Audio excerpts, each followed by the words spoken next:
Magnetic resonance imaging MRI machines have revolutionized medical diagnosis and treatment, offering detailed and safe visualization of organs and conditions. Unlike X-rays and ultrasounds, MRI provides high-resolution 3D reconstructions without any moving parts. The technology behind MRI relies on the physical properties of tissues and the quantum nature of hydrogen atoms within the body. Hydrogen atoms, abundant in water, carbohydrates, and proteins, possess a quantum property called spin, behaving like tiny bar magnets.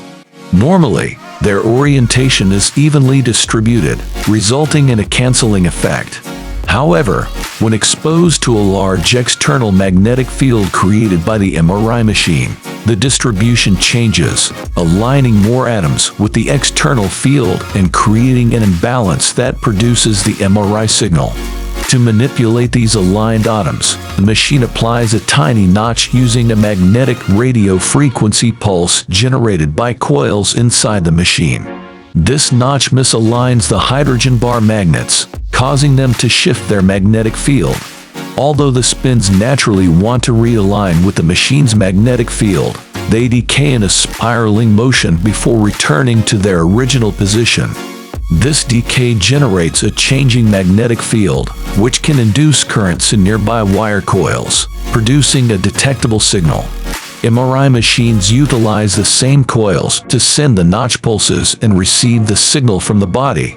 These coils are positioned as close to the patient as possible within the MRI tube, ensuring accurate signal detection. The engineering marvel behind MRI combines principles from quantum physics, superconducting magnets, computer science, and mathematics, enabling the advanced imaging capabilities that have revolutionized medical diagnosis and treatment. For higher contrast and resolution, some machines use separate coils to transmit pulses and to receive the signal. This allows the receiver coils like these to be placed much closer to the body, maximizing the strength of the signal. We can increase the number of hydrogens aligning with the external magnetic field by increasing the strength of the external magnetic field. In turn, the hydrogen magnet can induce a larger current as it spirals back. So by simply increasing the strength of the MRI field, we increase the strength of the signal collected and therefore improve the image quality. Common MRI field strengths are 1.5 to 3 Tesla, around 300,000 times stronger than the Earth's magnetic field, and 30,000 times stronger than your common fridge magnets. You absolutely do not want anything ferrous around these machines. During operation, a field this strong can lift nearby wheelchairs straight off the ground. For research purposes, MRI can produce even higher magnetic fields up to 20 Teslas. Achieving this intense magnetic field comes as no easy feat. Early MRIs used permanent magnets as their source of the main magnetic field, but only reached strengths of 0.5 Tesla, limiting the resolution of the machines.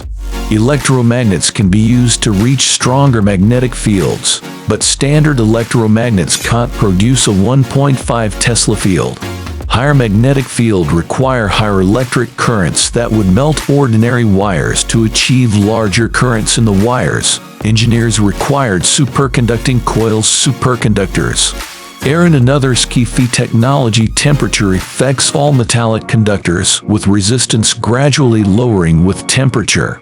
But superconducting materials are special in that their resistance drops to zero at temperatures close to 273 degrees Celsius or absolute zero.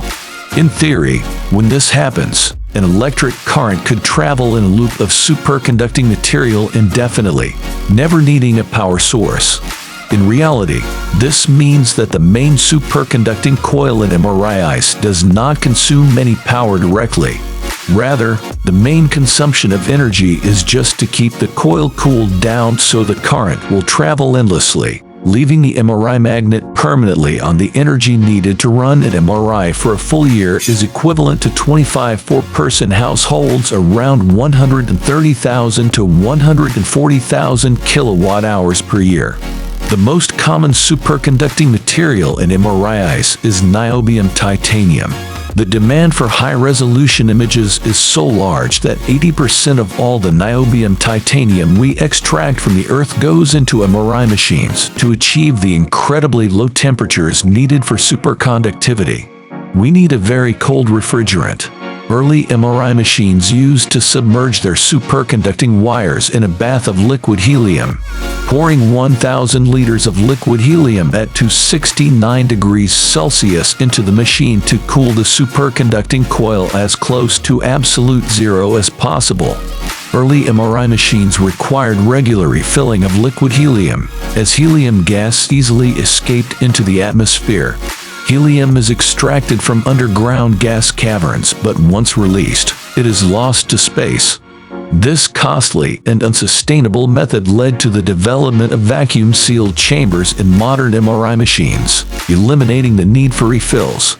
These machines, known as zero boil-off, use an electric refrigerant cycle to maintain the helium in its liquid phase, ensuring the magnets remain cool and superconducting. To convert the alignment of hydrogen atoms into an image, we must determine their physical location. MRI detects the spiral decay pattern of hydrogen atoms, which decay at a unique rotational frequency. By controlling the magnetic field strength, we can influence the rotational frequency. Applying a radio frequency wave at the corresponding frequency allows us to selectively nudge the atoms along a gradient. This gradient is precisely applied using gradient coils. The machine sends a pulse at a specific frequency to image a slice near one end of the tube, while a slightly different frequency is used for a slice at the other end. The receiving coil measures the sum of all these decays, requiring signal processing techniques to generate an image. Discover the magic of medical imaging through MRI. By contrasting tissue with two signal types, one relaxation and T2 decay, we unveil tissue variations. Skilled technicians adjust pulse timing to highlight specific tissue characteristics. The process involves manipulating rotating hydrogens and utilizing gradient coils to imprint patterns. These patterns, sampled in physical space, gradually firm the image slice by slice. This powerful technology provides invaluable insights for diagnosis and understanding medical conditions.